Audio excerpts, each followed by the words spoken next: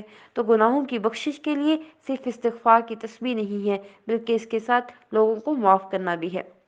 حضرت علی رضی اللہ عنہ سے مروی ہے کہ ہم نے نبی کریم صلی اللہ علیہ وآلہ وسلم کے تلوار کے دستے میں یہ لکھا ہوا پایا تھا کہ تم پہ جو ظلم کرے اس سے درگزر کرو۔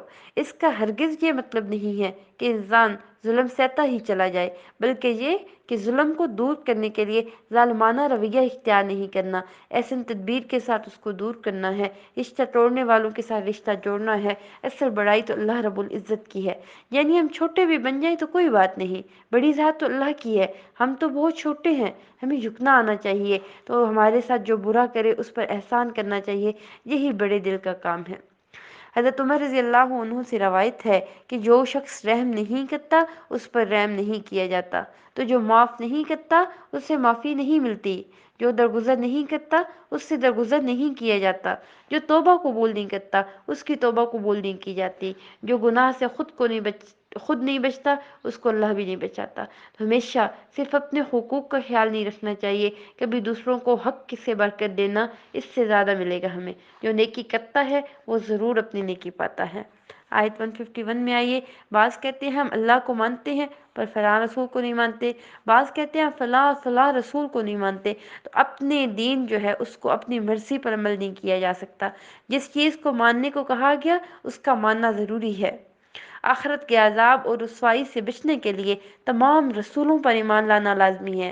وحدت ادیان صرف اس وقت ہو سکتا ہے جب نبی کریم صلی اللہ علیہ وآلہ وسلم پر بھی ایمان لایا جائے، ان کے ساتھ سارے رسولوں پر بھی ایمان لایا جائے۔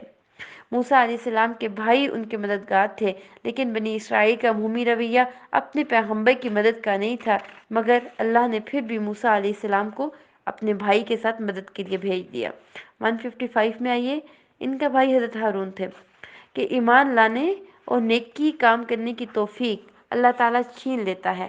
کس سے چھینتا ہے؟ جو اللہ کا وعدہ توڑ دے، انبیاء کے ساتھ زیادتی کریں، کوئی بات سننے کو تیار ہی نہ ہو، تو اللہ ان کے ضرور توڑ دیتا ہے، ان کے ساتھ توفیق ان سے ہدایت کی چھین لیتا ہے۔ تو مومن غلطی کر کر اصرار نہیں کرتا بلکہ فوراً پلٹتا ہے اللہ کی طرف، گناہ سے فوراً نکلنے کی فکر کرتا ہے تاکہ وہ اپنے لیے خیر کا دروازہ کھولے۔ اس آیت میں اللہ تعالیٰ کی ایک صفت عزیر استعمال ہوئی۔ اس کا مطلب کیا ہے کہ عزت دینے والا، یعنی اللہ تعالیٰ اپنے دوستوں کو، اپنے پیغمبروں کو عزت دیتا ہے۔ آیت 159 میں آئیے، تو عیسیٰ علیہ السلام دنیا میں دوبارہ آئیں گے، طبعی موت سے فوت ہوں گے، اہل کتاب ان کی وفات سے قبل ان پر ایمان لائیں گے۔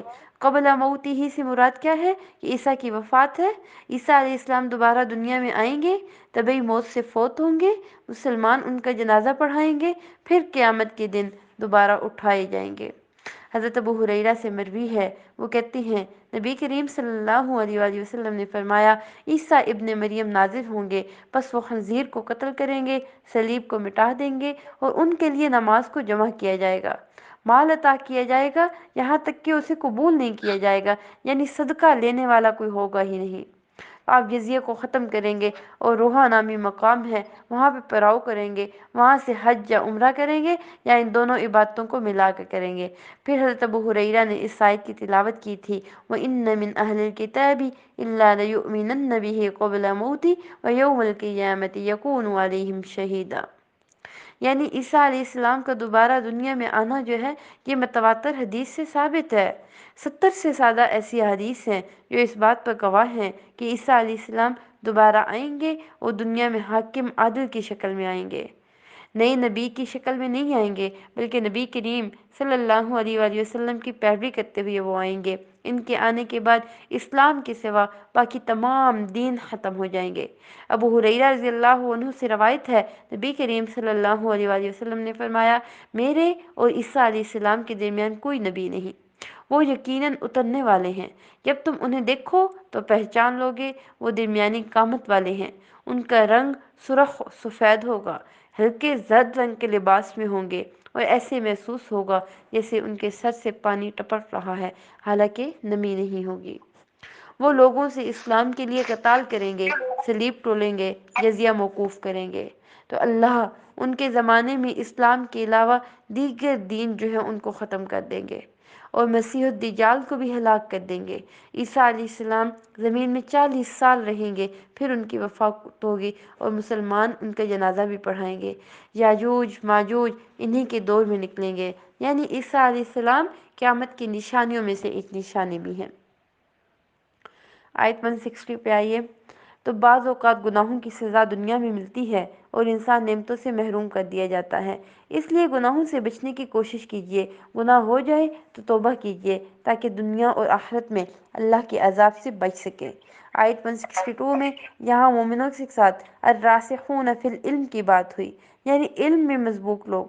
تو راسخون فی العلم کون ہیں؟ نافع بن یزید کہتے ہیں کہ یہ اللہ کی عاجزی کرنے والے ہیں، اللہ کی رضا کو طلب کرنے والے ہیں اور انتہائی عاجز لوگ ہیں، اور اپنے سے اوپر والے لوگوں پر بڑائی کا اظہار نہیں کرتے، اپنے سے کم درجے لوگوں کو حقیر نہیں سمجھتے۔ ان کا ظاہر ان کا باطن دونوں خوبصورت ہوتے ہیں، مخلوق کے ساتھ معاملات اچھے ہوتے ہیں۔ ایک اور قول ہے کہ راسخون فی العلم وہ ہوتا ہے جس میں 4 باتیں پائی جائیں، یعنی اس کے اور اللہ کے درمیان تقویٰ ہوتا ہے، اس کے اور مخلوق کے درمیان عاجزی ہوتی ہے، اس کے اور دنیا کے درمیان بے رغبتی ہوتی ہے، اس کے اور اس کے نفس کے درمیان مجاہدہ ہوتا ہے، یعنی وہ نفس کو کوستا بھی ہے اور اپنی اصلاح بھی کرتا رہتا ہے۔ تو آج علم تو بہت سے لوگوں کو نظر آتا ہے، لیکن علم میں مضبوطی، پختگی اور شان چند لوگوں میں دکھائی دیتی ہے اور یہ ان کے عمل میں نظر آتی ہے۔ جو آپ میں سے علم والا بننا چاہے اپنے اندر یہ 4 چیزیں یعنی اللہ کا تقویٰ پیدا کرے، عاجزی پیدا کرے، دنیا سے بے رغبتی پیدا کرے اور اپنے نفس کے ساتھ جہاد، یہ سب کچھ کرنا سیکھے۔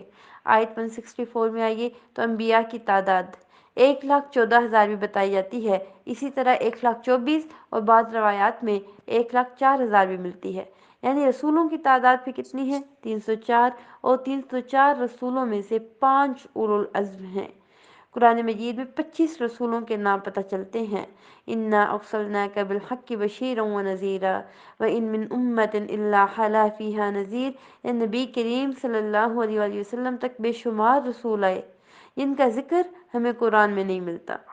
آیت 166 میں آئیے تو قرآن اور حدیث کا علم اللہ کا علم ہے اور دنیا کا باقی علم بندوں کا علم ہوتا ہے۔ عقل مند وہ ہے جو اللہ کے علم سے فائدہ اٹھائے اور اس کی روشنی میں اپنی زندگی بسر کرے۔ عطا فرماتے ہیں کہ جب ہم میں سے کوئی قرآن سیکھ جاتا تو ابو عبد الرحمن اسلمی فرماتے، تم نے اللہ کا علم لے لیا ہے، تم میں سے افضل وہی ہو سکتا ہے جو اس پر عمل کرے۔ باقی علوم کے لیے ہم جان لڑا دیتے ہیں اور جو علم اللہ کی طرف سے ہے اس کو حاصل ہی نہیں کرنا چاہتے۔ کامیاب تو وہی ہے جو اللہ کے علم کو اپنی زندگی میں اپنا لے۔ 171 میں لا تغلوا فی دینکم، یعنی اللہ کے بارے میں حق اور مبنی سچ پہ جو بات ہے اس کو کرنی چاہیے، جھوٹ نہیں بولنا چاہیے۔ کسی چیز کے بارے میں یہ کہنا کہ یہ قرآن میں لکھا ہوا ہے جبکہ لکھا ہوا نہ ہو تو یہ بات جھوٹ ہے۔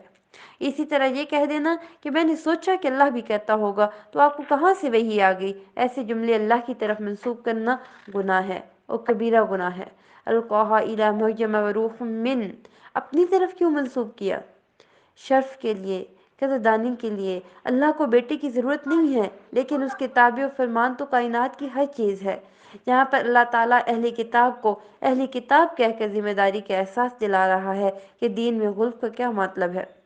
دیندار ایسی چیز کو ظاہر کرے جو اس حد کو ختم کر دے جو دین نے اس کے لیے مقرر کی۔ تو یہود نے دین میں غلو کرتے ہوئے عیسیٰ علیہ السلام اور نبی کریم صلی اللہ علیہ وآلہ وسلم کو نبی ہی نہیں مانا۔ عیسائیوں نے نبی تو مانا لیکن اللہ کا بیٹا ساتھ مان دیا۔ آیت 172 میں عیسیٰ علیہ السلام اس بات میں عار محسوس نہیں کرتے کہ وہ اللہ کے بندے ہیں۔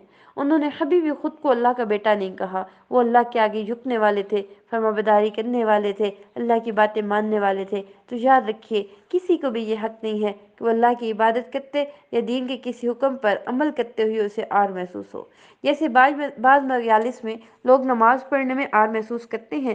سوچنے کی بات تو یہ ہے کہ میری نماز پڑھنے سے کوئی اور ناراض کیوں ہوتا ہے، میں تو اللہ کے سامنے عاجزی کا اظہار کر رہی۔ تو نبی کریم صلی اللہ علیہ وآلہ وسلم فرماتے ہیں ایمان والے، عاجزی کرنے والے، نرم ہوتے ہیں، اس مانوس اونٹ کی طرح کہ اگر اس کو چلایا جائے تو وہ چلتا ہے، اگر اس کو پیچھے سے ہانکا جائے تو بھی چلتا ہے، اگر تو اسے چٹان پہ بٹھا دیں تو وہ بیٹھ ہی جاتا ہے۔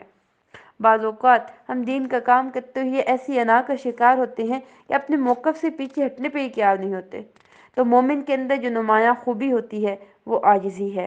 الراسخون فی العلم میں بھی ہم نے یہی بات پڑھی کہ وہ عاجز ہوتے ہیں۔ 173 میں بندہ اپنی حیثیت میں کام کرتا ہے لیکن اللہ اپنی شان کے مطابق دیتا ہے۔ بندوں کے لیے کیے گئے کام کا حق بندے ادا نہیں کر سکتے، لیکن بندوں کی غلامی سے نکل کر صرف اللہ کی رضا کے لیے کام کیجیے تو اللہ راضی ہوتا ہے، اس کی قدر بڑھا دیتا ہے۔ ہماری دعا ہے کہ اللہ تعالیٰ سب کی کوششوں کو اپنی شان کے مطابق قبول کرے، آمین۔ 174 میں آئیے، یعنی نور، قرآن اور اللہ کا رسول دونوں آ چکے ہیں۔ اب اس کے ہوتے ہوئے بھی جو محروم رہنا چاہے تو وہ اپنی جان پر خود ظلم کرتا ہے۔ کوئی یہ نہیں کہہ سکتا کہ میرے پاس ہدایت کا ذریعہ نہیں تھا۔ سوچئے اگر آپ کے سامنے کھانا رکھا ہوا ہے، کوئی نہ کھائے اور خود بھوکا رہے تو کس کا قصور ہے؟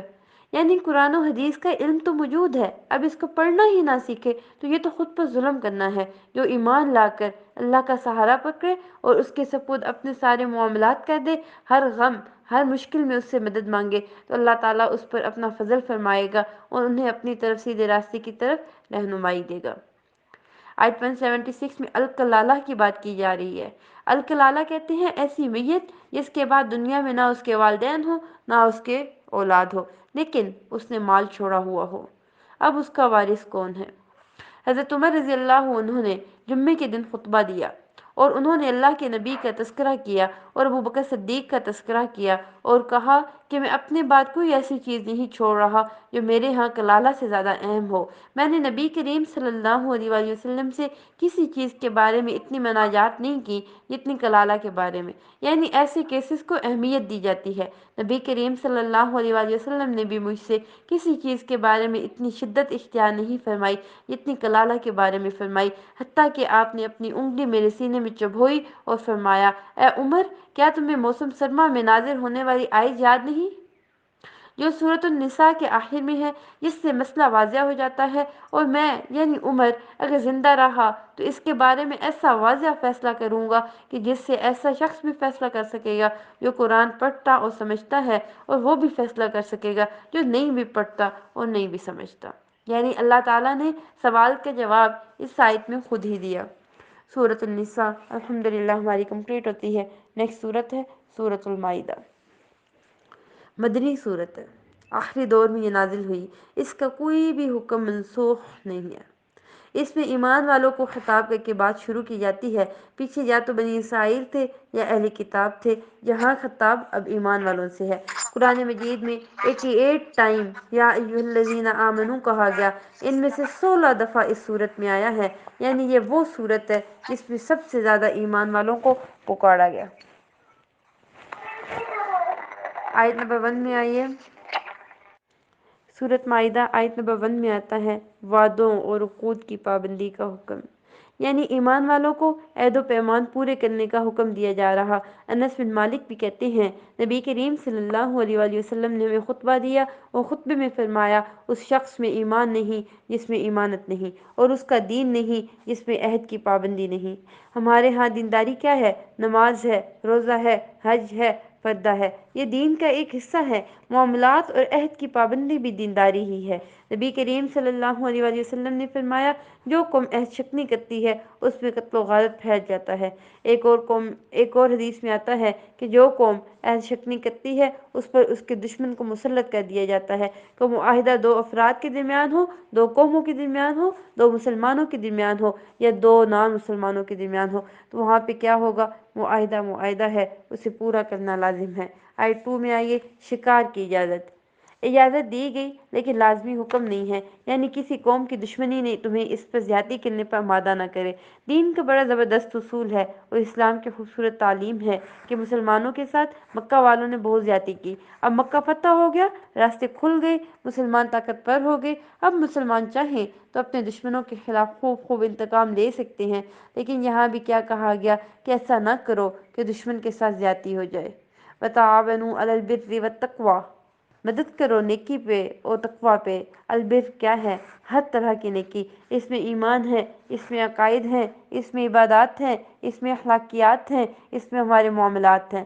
تقویٰ جب البر کے مقابلے میں آتی ہے تو اس کا مطلب ہے گناہوں سے بچنے میں۔ البر کا مطلب ہے نیکی کمانا، اور تقویٰ پہ کیا آئے گا؟ گناہوں سے بچنا۔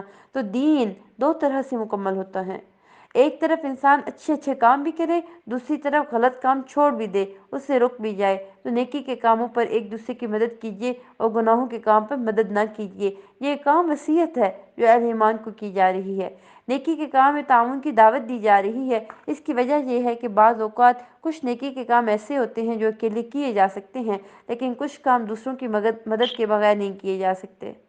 جیسے چھوٹے پیمانے پر، جیسے آپ کسی غریب مسکین کو اپنے ذاتی مال کی مدد کر رہے ہیں، یا کسی کی فیس دے رہے، یا کسی کے گھر کا کرایہ دے رہے۔ لیکن بعض اوقات بڑے بڑے بھی پروجیکٹس ہوتے ہیں جس میں ایک بندہ سب کچھ نہیں کر سکتا، اس میں لوگوں کو بھی ساتھ شریک ہونا ہوتا ہے، تو پھر دوسروں کا اعتماد کرنا چاہیے۔ جو شخص ہمیں خیر کی طرف بلا رہا ہے اس کا اپنا کوئی ذاتی مطلب نہیں ہے۔ یہ کہ ہم بعض اوقات مل کر کام نہیں کرتے، خود کر کے ہم خوش ہوتے رہتے ہیں کہ صرف میں نے ہی کیا۔ تو جو کام اجتماعی طور پر کیے جاتے ہیں ان میں خیر بھی ہوتی ہے، ان میں برکت بھی ہوتی ہے، ان میں آسانی بھی ہوتی ہے، تو بے شمار مخلوق اس سے فائدہ بھی اٹھاتی ہے۔ اس لیے اس آیت میں مل کر کام کرنے کی بات کی گئی۔ نیکی کی مختلف اقسامات ہیں، جیسے ابو موسیٰ رضی اللہ عنہ سے روایت ہے، نبی کریم صلی اللہ علیہ وآلہ وسلم نے فرمایا، ہر مسلمان پر صدقہ واجب ہے۔ لوگوں نے عرض کیا اگر کوئی نہ کر سکے تو؟ آپ نے فرمایا اپنے ہاتھ سے کام کرے، اس سے اپنی ذات کو نفع پہنچائے اور پھر صدقہ کرے۔ لوگوں نے کہا اگر اس کی بھی استطاعت نہ ہو، یعنی کوئی بوڑھا ہے یا بیمار ہے یا کمزور ہے، تو آپ نے فرمایا کسی حاجت مند پریشان حال کی مدد کر دے، یعنی کسی کا دل بہلا دے، تو یہ بھی کیا ہے؟ اس کے لیے صدقہ ہے۔ لوگوں نے عرض کیا اگر یہ بھی نہ کر سکے تو آپ نے فرمایا خیر کا حکم دیا کرے یا اچھی باتوں کا حکم دیا کرے۔ لوگوں نے عرض کیا اگر یہ بھی نہ کر سکے تو آپ نے فرمایا بری باتوں سے تو رکا کرے، یعنی تقویٰ بری باتوں سے رکنا بھی ہے۔ تو انسان نیکی کی طرف دوسروں کی رہنمائی کرتا ہے، ان کو کام میں ساتھ شریک کرتا ہے، تو جتنے لوگ اس کو کرتے ہیں ان سب کا اجر بھی اس کو ملتا ہے۔ نبی کریم صلی اللہ علیہ وآلہ وسلم نے فرمایا جس نے بھلائی کا راستہ دکھایا اسے اتنا ہی اجر ملتا ہے جتنا اس کے کرنے والے کو ملتا ہے۔ تو اس آیت میں دو چیزوں سے ہمیں روکا گیا، وَتَعَاوَنُوا عَلَى الْإِثْمِ وَالْعُدْوَانِ۔ نبی کریم صلی اللہ علیہ وآلہ وسلم فرماتے ہیں جو شخص کسی ناحق مقدمے میں کسی کی مدد کرے وہ تب تک اللہ کی ناراضگی میں رہتا ہے جب تک چھوڑ نہ دے۔ اس لیے اس پیچھے کو بہت سوچ سمجھ کر ہمیں کرنا ہے۔ کسی غلط کام، قاتل یا انصاف کے خلاف عمل کی پشپناہی نہیں کرنی چاہیے۔ یہ ایک بہت جامع ہدایت ہے، آیت ہے، اس پر اپنی زندگی کے رہنما اصول بنا لینا چاہیے۔ یہاں بھی کوئی خیر کا کام ہو اس میں شامل ہونا ہے، جیسے کوئی میز اٹھا رہا ہے بڑھ کر اس کی مدد کیجیے، اس کا بھی کام آسان اور جلدی ہوگا انشاءاللہ۔ تعاون کا رویہ اپنائیں گے، مل جل کر کام کریں گے تو اللہ ہماری مدد کرے گا، ہمارے لیے آسانیاں کرے گا۔ آیت 3 میں آئیے، اس آیت میں کن کاموں کو گناہ کا کام کہا گیا؟ اس جانور کو نہ کھاؤ جو اللہ کے سوا کسی اور کے نام پر ذبح ہوا ہو، وہ جو گلا گھٹ کر، چوٹ کھا کر، یا بلندی سے گر کر، یا ٹکر کھا کر مرا ہو، یا جسے کسی درندے نے جو ہے پھاڑا ہو، سوائے اس کے جسے تم نے زندہ پا کر ذبح کر لیا، اور وہ جو کسی آستانے پہ ذبح کیا گیا۔ یہ بھی تمہارے لیے ناجائز ہے کہ پھنسوں کے ذریعے سے اپنی قسمت معلوم کرو، یعنی ہاتھ دکھانا وغیرہ۔ تو یاد کیا رکھنا ہے کہ دین کی تکمیل اللہ کا احسان ہے۔ نبی کریم صلی اللہ علیہ وآلہ وسلم کے ذریعے اللہ نے لوگوں کے لیے ہدایت مکمل کر دی۔ دینی احکامات میں کتاب و سنت کافی ہو جاتا ہے۔ نبی کریم صلی اللہ علیہ وآلہ وسلم فرماتے ہیں جو چیز تمہیں جنت کے قریب کرتی ہے میں نے تمہیں اس کا حکم دے دیا، جو چیز تمہیں جہنم کے قریب کرتی ہے میں نے اسے تمہیں منع کر دیا۔ ہم خوش قسمت ہیں کہ اللہ نے ہمیں مسلمان پیدا کیا۔ اپنے بچوں کو اس نعمت کا احساس دلائیے کہ وہ مسلمان ہیں۔ اس آیت میں جو بڑی خاص فضیلت ہمیں پتہ چلتی ہے وہ ہے علم۔ علم والوں کی بڑی فضیلت ہے، حتیٰ کہ وہ کتا جسے شکار کی تعلیم دی گئی ہے وہ بھی بڑا نفع مند ہے، یعنی ایسا کتا جس کو ہم نے شکار کی تعلیم دی وہ شکار کرے تو اس کا پکڑا ہوا شکار جو ہے وہ حلال ہے۔ اسے دوسرے جانوروں کے مقابلے میں بھی زیادہ فضیلت دی گئی۔ اللہ نے اس کتے کو بھی کسی نہ کسی مقصد کے لیے پیدا کیا، اس سے بھی انسان جو ہے فائدہ اٹھا رہے ہیں۔ سیکھنے کی بات یہ ہے کہ جب ایک جانور سیکھ سکتا ہے تو انسان کیا نہیں سیکھ سکتا۔ یہ سوچنا کہ میری عمر زیادہ ہو گئی، میرا دماغ کام نہیں کرتا، یا بار بار یہ باتیں نہ سوچا کریں۔ سیکھنا صرف حفظ کرنا نہیں ہوتا۔ اگر علم پر عمل کر لیا وہ آپ کے اندر جذبہ ہو چکا ہے تو آپ کے جسم نے اسے حفظ کر لیا ہے، آپ کے دل و دماغ اسے حفظ کر چکا ہے، کیونکہ آپ اس پر عمل کر رہے ہیں۔ اس کی علم ہر حال میں انسان کو فائدہ دیتا ہے اگر درست نیت سے حاصل کیا جائے۔ آیت 5 میں آئیے تو اسلام میں عورتوں کو مہر دینے کی کتنی تاکید کی گئی، چاہے وہ آزاد ہے، چاہے وہ غلام ہے یا اہل کتاب کی عورت ہے، سب کو مہر دو۔ یہ نہیں کہا کہ مسلمان یا نان مسلم عورت کو صرف دینا ہے۔ کسی بھی عورت کے لیے یہ چیز بہت تکلیف دہ اور نقصان دہ ہے کہ کوئی بھی مرد اس سے فائدہ اٹھائے لیکن اس کے لیے قوام نہ بنے، اس کی حفاظت نہ کرے، اس کے نان نفقے کی ذمہ داری نہ اٹھائے، اس کی ضروریات کا خیال نہ رکھے۔ ہمارے دین نے یہاں شادی کی اجازت دی، اس کو عبادت بھی قرار دیا، وہیں فریق ثانی کے حقوق کو ادا کرنے کی بھی تلقین ہے، چاہے مسلمان عورت ہے یا اہل کتاب میں سے ہے یا پھر لونڈی یا غلام ہے۔ نبی کریم صلی اللہ علیہ وآلہ وسلم نے فرمایا، مہر یا جس وعدے کے ساتھ عورت کی شرمگاہ کو حلال کیا جاتا ہے تو یہ اس عورت کا حق ہے، اور عقد نکاح کے بعد جس چیز کے ساتھ عورت کے بھائی اور باپ اور اس کی تکریم کی جائے وہ اسی کا ہوگا، یعنی اگر کسی کو کوئی تحفہ دیا جائے تو وہ اسی کا ہے، اور انسان جس کے بدلے میں سب سے زیادہ تکریم کی جانی چاہیے وہ اس کی بیٹی یا بہن ہے، یعنی بیٹی یا بہن کو جو بیاہ کر دیا ہے اس کی عزت کرو۔ آج ہمارے معاشرے میں سسرال کو تذلیل کیا جاتا ہے، جیسا کہ اسلام کی تعلیمات یہ ہیں کہ ایک دوسرے کی عزت کیجیے، ایک دوسرے کی تکریم کیجیے۔ تو مومن تو درگزر کرنے والا ہے۔ جب اسلام میں خادم کی غلطی کو 70 بار معاف کرنے کی تلقین کی گئی تو باقی رشتوں میں بیٹی ہے، بہو ہے، شوہر ہے، بیوی ہے، کتنی بار وہ ایک دوسرے کو معاف کریں۔ ہر وقت درگزر کی ضرورت ہوتی ہے، زندگی اس کے بغیر نہیں گزر سکتی۔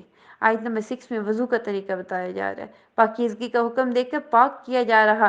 اللہ کا مکمل یہ انعام ہے ہم پہ کہ اللہ وضو کے ذریعے گناہوں کو معاف کرتا ہے۔ اچھی طرح وضو کرنا نصف ایمان کہا گیا۔ وضو کیا ہے؟ ظاہری نجاست کو بھی دور کرتا ہے، باطن کی گندگی کو بھی دور کرتا ہے۔ قیامت کے دن وضو کے اعضاء چمک رہے ہوں گے۔ نبی کریم صلی اللہ علیہ وآلہ وسلم اپنی امت کو ان کے اعضاء کی چمکنے کی وجہ سے پہچانیں گے۔ وضو اور طہارت کے ذریعے اللہ تعالیٰ نے تم پر اپنی نعمت کو مکمل کیا۔ آیت 8 میں آئیے، نبی کریم صلی اللہ علیہ وآلہ وسلم فرماتے ہیں، بے شک عدل و انصاف کرنے والے اللہ کے ہاں نور کے ممبروں پر ہوں گے، جو رحمان کی دائیں طرف ہوں گے، اس کے دونوں ہاتھ دائیں ہیں۔ یہ وہ لوگ ہوں گے جو اپنے فیصلوں میں، اپنے گھر والوں میں اور اپنے ماتحتوں کے درمیان عدل کرتے ہیں۔ یہ بھی اللہ کا بڑا خاص فضل ہے کہ اللہ تعالیٰ دشمن کی جنگ کو روک دے اور انسان کو آزمائش سے محفوظ کرے۔ تو پتہ کیا چلتا ہے کہ نماز، زکوٰۃ اور رسولوں پر ایمان لانے کے ساتھ ساتھ قرض حسنہ بھی دینا ہے۔ اسی لیے اس سورت کے آغاز میں عہد کی پابندی کی بات کی گئی کہ جب انسان گناہ کرتا ہے تو دل میں ایک سیاہ دھبا لگ جاتا ہے، اور جب بندہ توبہ نہیں کرتا تو دل سخت ہو جاتا ہے۔ اب یہاں خیانت کرنے والوں سے کیا رویہ ہمیں اختیار کرنے کا حکم دیا جائے؟ جب پتہ چلے کسی نے دھوکہ دیا تو ایسے لوگوں سے محتاط رہیں، لیکن درگزر کرنا ہے، کیونکہ بعض اوقات بہت پوچھ گچھ سے معاملات بدل جاتے ہیں۔ جب ایسے منفی حالات ہوں تو اپنے دماغ سے ان ساری سوچوں کو نکالیے، اپنے کام پر فوکس کیجیے، اپنا سفر جاری رکھیے، ورنہ منفی خیالات کام نہیں کر سکیں گے اور لوڈ ہی لوڈ آپ پہ ہوگا ان چیزوں سے۔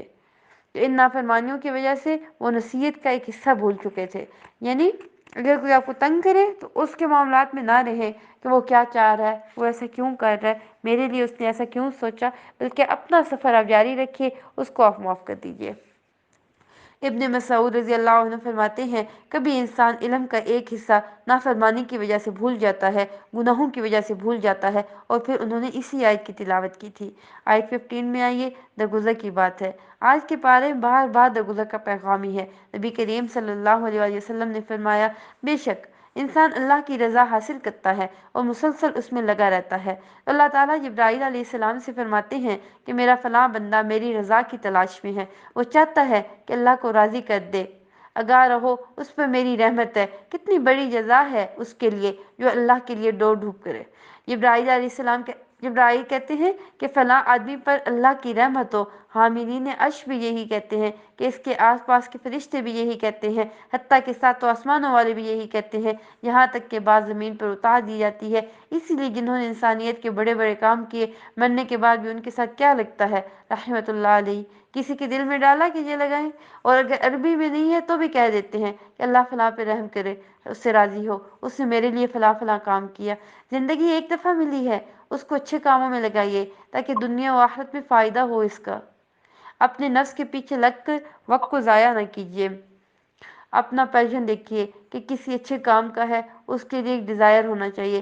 یہ ہر غلط سوچ کو جلا دیتی ہے۔ یہ ہر لگن منفی سوچ جو ہوتی ہے اس کو ختم کرتی ہے۔ بہترین کام یہ ہے کہ دین کو سیکھیے، دین کو سکھائیے، لوگوں کو اس کی طرف لائیے، ان کی جگہوں پر پہنچ کے ان کی مدد کیجیے، ان کو اللہ سے جوڑنا، آگے کا کام اللہ نے کرنا ہے۔ نیکی کے کاموں میں بہترین کام لوگوں کو خیر کے کام اور علم کے ساتھ جوڑیں، پھر بھلائی آپ کے لیے بھی لکھی جائے گی۔ آیت 17 میں آئیے، اگر عیسیٰ علیہ السلام کو اللہ نے بغیر باپ کے پیدا کیا تو وہ ایسا کر سکتا ہے، اس کا یہ مطلب نہیں ہے کہ وہ خود نعوذ باللہ اس کا باپ ہے۔ اس کی معجزانہ ولادت کا یہ مطلب نہیں ہے کہ اللہ نے ان کو معبود بنا دیا ہے۔ مومن کبھی اللہ کے عذاب سے بے خوف نہیں ہوتا، وہ فکر کرتا ہے، وہ اپنی نیکیوں کو بڑی چیز نہیں سمجھتا۔ یاد رکھیے، اللہ کی محبت محض تمنا کرنے سے نہیں ملتی، بلکہ ان کام کرنے سے ملتی ہے جن کو اللہ پسند کرے۔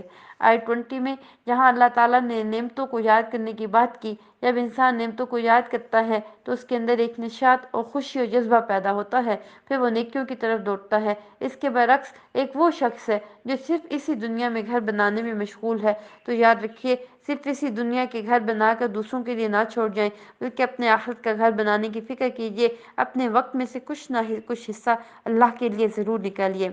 آیت 21 میں یعقوب علیہ السلام اپنے بچوں سمیت یوسف کے پاس مصر چلے گئے۔ عرضے کا راز تک بنی اسرائیل کے لوگ وہاں پر مقیم رہے، یہاں تک کہ فرعون نے ان کو غلام بنا لیا۔ پھر اللہ تعالیٰ نے موسیٰ کی قیادت میں فرعون کی غلامی سے نجات دی اور حکم دیا کہ اب اپنی زمین بیت المقدس پہ واپس جائیے، لیکن وہاں ان کی عدم موجودگی میں دوسری قوموں نے قبضہ کر لیا۔ اس آیت میں بھی ایک اہم اصول بیان کیا جا رہا کہ کام شروع کر دو، جب کام شروع کرو گے تو اللہ منزل تک پہنچا دے گا۔ پہلے سے منفی سوچوں کی وجہ سے کام کے آغاز سے نہ رکے۔ جنت نیکی کے کام میں دور سے بیٹھ کر ڈرتے نہیں رہنا چاہیے۔ جو دروازہ کھٹکھٹاتا ہے اس کی دروازہ کھول دیا جاتا ہے۔ تنہا ہی چلا تھا میں جانب منزل، پہ قافلہ بنتا گیا۔ ایمان کا تقاضا یہ ہے کہ آپ توکل کیجئے، ہمت کیجئے، اس کام میں داخل ہوئیے، مدد اللہ کا کام ہے۔ بنی اسرائیل اور صحابہ میں کیا ڈفرنس تھا؟ بنی اسرائیل نے اپنے پیغمبر کو جواب دیا تھا کہ تم اور تمہارا رب جاؤ اور جنگ کرو، ہم یہیں بیٹھنے والے ہیں، جبکہ انصار نے کہا کہ اگر نبی کریم صلی اللہ علیہ وآلہ وسلم ہمیں سمندر میں کودنے کا حکم دے دے ہم کود پڑیں گے۔ تو دین ہمیشہ قربانیاں مانگتا ہے اور ہمیشہ قربانیاں کرنی پڑتی ہیں، وہی کامیاب ہوتا ہے۔ اس انتظار میں نہ رہیں کہ کوئی اور قربانی کرے پھر میں اس میں شامل ہو جاؤں، اس طرح آپ پیچھے رہنے والوں میں سے ہو جائیں گے۔ آیت 26 میں آئیے، تو گناہوں کی وجہ سے نعمتوں کا زوال ہو جایا کرتا ہے۔ جب انسان خیر کے کام میں آگے نہیں بڑھتا تو اس نے محروم ہی رہنا ہے۔ نیک کام کس کو قبول ہوتے ہیں؟ جس کے دل میں خدا ترسی ہوتی ہے، تقویٰ ہوتا ہے۔ تقویٰ عمل میں بھی ہوتا ہے، تقویٰ ارادوں میں بھی ہوتا ہے، اعمال میں بھی تقویٰ ہوتا ہے، اللہ کی رحمت بھی ہوتی ہے۔ بعض اوقات بڑے بڑے گناہ اور جرائم انسان کی نفس کی تعویلوں سے اپنے لیے حلال کر لیتا ہے تاکہ جبکہ وہ صریح گناہ ہوتے ہیں۔ ندامت اور پچھتاوے انسان کو کھا جاتے ہیں، اس سے مختلف بیماریاں آتی ہیں۔ جو کام انسان آسانی سے کر سکتا ہے وہ اس کو مشکل لگنے لگتے ہیں۔ ریسرچ سے یہ پتہ چلتا ہے کہ لوگوں کو دو طرح کے پچھتاوے ہوتے ہیں، ایک وہ کام جو انہیں کرنے تھے لیکن انہوں نے نہیں کیے، اور ایک وہ کام جو نہیں کرنے چاہیے تھے لیکن انہوں نے کر لیے۔ تو جو وقت گزر گیا وہ گزر گیا۔ ضرورت اس بات کی ہے کہ اپنے موجودہ وقت کو استعمال کیجیے، پچھتاووں سے نکلیے اور آئندہ کے لیے منصوبہ بندی کیجیے۔ آیت 35 میں الوسیلہ استعمال ہوا۔ اللہ کے قریب ہونے کے بہانے تلاش کیجیے، ذریعے تلاش کیجیے، اور وہ کیا ہیں؟ نیکی کے کام ہیں۔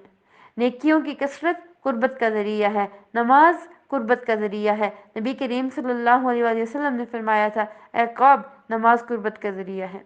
نیک اعمال وسیلہ ہیں۔ تہجد قربت کا ذریعہ ہے۔ قرآن سے تعلق اللہ کی قربت کا ذریعہ ہے۔ نبی کریم صلی اللہ علیہ وآلہ وسلم نے فرمایا، بے شک کچھ لوگ اللہ والے ہیں۔ صحابہ نے عرض کیا، اے اللہ کے رسول، وہ کون ہیں؟ آپ نے فرمایا، قرآن والے، اہل اللہ اور اس کے خاص لوگ ہیں۔ رات کے آخری حصے میں بندہ اپنے رب کے بہت قریب ہوتا ہے، تہجد کا وقت ہے۔ اگر تم اس وقت اللہ کے ذکر کرنے والوں میں سے ہو تو اس کو ایسا کر لیا کرو۔ آیت 38 میں آئیے، ہماری شریعت میں جتنے بھی احکام ہیں ان کے کچھ مقاصد ہیں۔ مقاصد شریعت کیا ہیں؟ حسب نسب کی حفاظت، تو زنا کو حرام کیا گیا، جان کی حفاظت، قتل کو حرام کیا گیا، عقل کی حفاظت، شراب کو حرام کیا گیا، مال کی حفاظت، چوری کو حرام کیا گیا، عزت کی حفاظت، بہتان پر سزا رکھی گئی۔ آیت 42 میں آئیے، حرام کھانے والے پر جنت حرام ہے۔ نبی کریم صلی اللہ علیہ وآلہ وسلم نے فرمایا، عقاب، بے شک وہ خون اور وہ گوشت جنت میں داخل نہیں ہو سکتا جو حرام اور رشوت خوری پر پلا ہو، وہ جہنم کا زیادہ مستحق ہے۔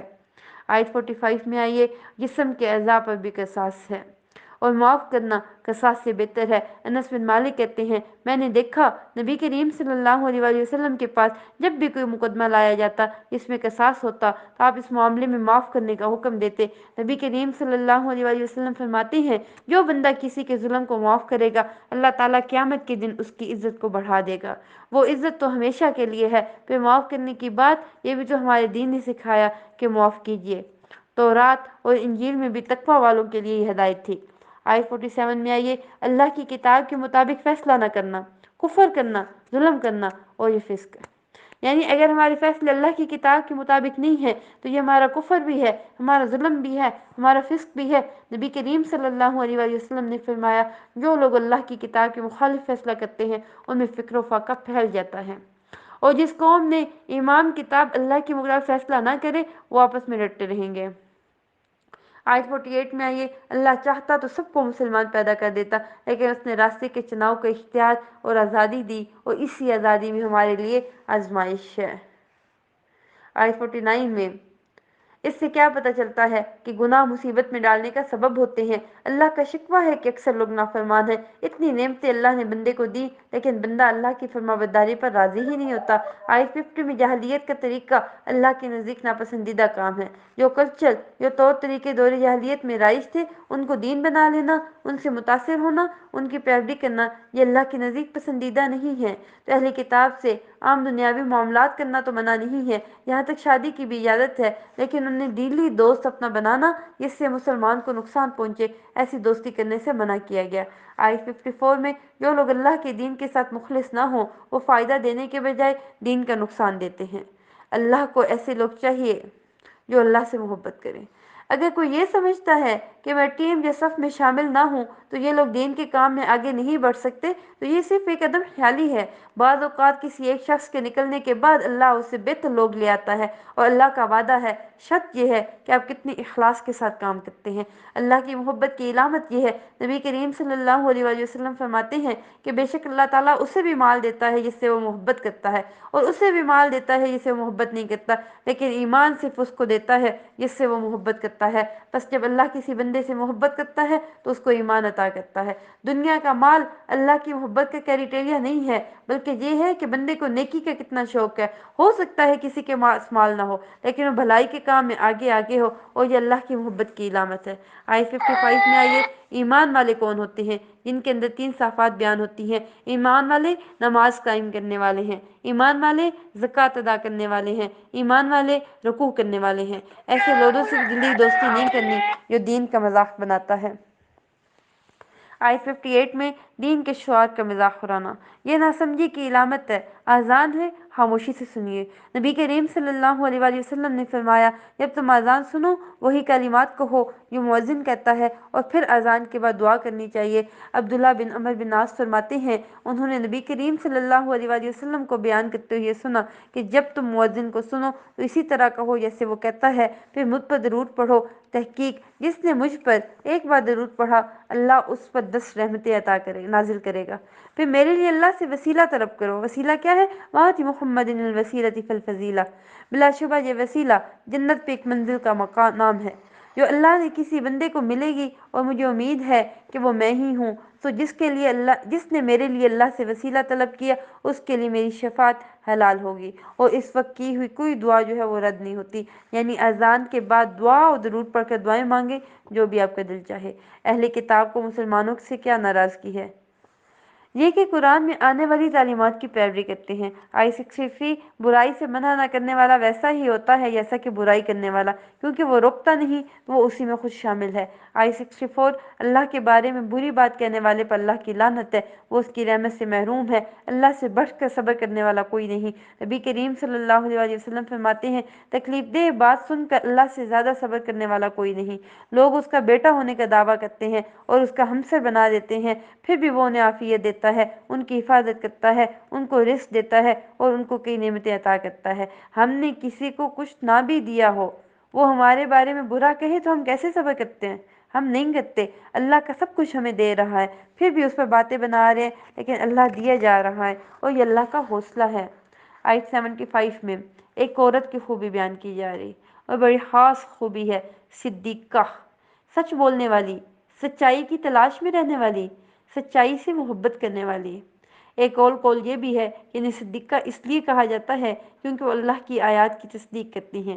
قرآن مجید میں ان کا یہ وصف سورۃ تحریم آیت نمبر 12 میں آتا ہے، وَصَدَّقَتْ بِكَلِمَاتِ رَبِّهَا وَكُتُبِهِ وَكَانَتْ مِنَ الْقَانِتِينَ، یعنی مریم اس نے اپنی رب کی باتوں اور اس کی کتابوں کی تصدیق کی اور عبادت گزاروں میں سے تھی۔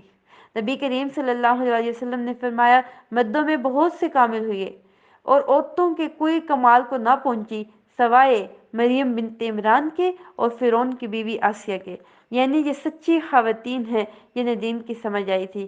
حضرت آسیہ کی دعا تھی باقاعدہ، سورۃ تحریم آیت نمبر 11 میں ملتی ہے، رب ابن لی عندک بیتا فی الجنہ، یعنی اے اللہ اپنے لیے میرے پاس جنت میں گھر بنا لے۔ تو ہمیں بھی اللہ سے اچھی دعائیں اور خیر و بھلائی کے راستوں میں دعا مانگنی چاہیے، اور سب سے نفع مند دعا جو ہم نے پڑھی وہ سورۃ فاتحہ، اور سورۃ فاتحہ میں بھی ایک آیت ایاک نعبد و ایاک نستعین۔ آیت 79 میں آئیے، لعنت کے اسباب بیان کیے جا رہے ہیں، پیغمبروں کی نافرمانی ہے، حد سے بڑھنا ہے، برائی سے نہ رکنا ہے۔ منکر سے روکنے کی فضیلت کیا ہے؟ عبد الرحمن میں حضرمی بیان کرتے ہیں، مجھے اس نے خبر کی جس نے نبی کریم صلی اللہ علیہ وسلم کو یہ فرماتے ہوئے سنا، یعنی میری امت میں ایسے لوگ بھی آئیں گے جنہیں پہلوں کی طرح ثواب ملے گا، ان کی امتیازی صرف یہ ہوگی کہ وہ برائی کا انکار کریں گے۔ تو یہاں برائی سے نہ روکنے والا اہل کتاب کے متشابہ ہے۔ بعض لوگ کہتے ہیں کہ ہم خود برے کام کرتے ہیں، ہم کیسے منع کریں؟ تو کچھ لوگوں کا تجربہ یہ ہے کہ انہوں نے جب متعدد بار وہ بات کی یا کوئی کتاب پڑھی یا کسی عمل کی پابندی کی تو ان کو استقامت ملی۔ اس طرح نیکی کا حکم ہے، اسی طرح منکر سے روکنے کا بھی حکم ہے۔ معاشرے میں طرح طرح کی برائیاں جو پھیل رہی ہیں، کوئی تو ہمارے بہت قریبی پیارے ہوتے ہیں، پیار سے سمجھانا چاہیے۔ بعض اوقات شوہر کسی غلط کام میں ملوث ہو جائے، جیسے حرام کمائی ہے، اس کو بھی محبت سے، پیار سے، آخرت کا احساس دلا کر، حلال کمائی کے جو نسلوں پر اثرات ہیں ان کا احساس دلا کر سمجھانا چاہیے، تاکہ کم از کم بیوی تو اس سے بری و ذمہ ہو۔ دوسرا یہ کہ کچھ رشتہ دار ہوتے ہیں جیسی شادی بیاہ کے موقع پر ایسی رسمیں، اتنا اسراف، اتنی فضول خرچی یا ایسا لباس جو اللہ کو سراسر ناراض کرنے والا ہے۔ اللہ نے عورت کو خوبصورتی لباس پہننے میں بنائی، لباس اتارنے میں نہیں۔ تو روکنے کی ضرورت ہے اپنے بچوں کو بھی۔ آج سے ہم اپنی بچوں کی یہ پرورش کریں کہ ان کو لباس کیسا پہنانا ہے، یہ نہیں کہ ان کے پیچھے پڑ جائیں، لیکن اپنی ناپسندیدگی کا ہمیں ضرور بتانا چاہیے کہ میں اس سے راضی نہیں۔ آیت 82 میں آئیے، جو تکبر نہیں کرتا وہ کسی کے ساتھ بھی بنا کر رکھ سکتا ہے، یعنی اللہ تعالی ہمیں بھی علم و زہد عطا کرے، تکبر سے بچائے، انسانیت کے خیر خواہی کے کاموں کے چن لے، آمین۔ آج کے پارے کا بہت اہم ایک پیغام تھا اور وہ تھا درگزر کیجیے، اس کو اپنی زندگی میں ہم نے لانا ہے۔ وآخر الدعوانا الحمد للہ رب العالمین، سبحانک اللہم بحمدک، نشہد ان لا الہ الا انت، نستغفرک ونتوب الیک۔ السلام علیکم ورحمۃ اللہ وبرکاتہ۔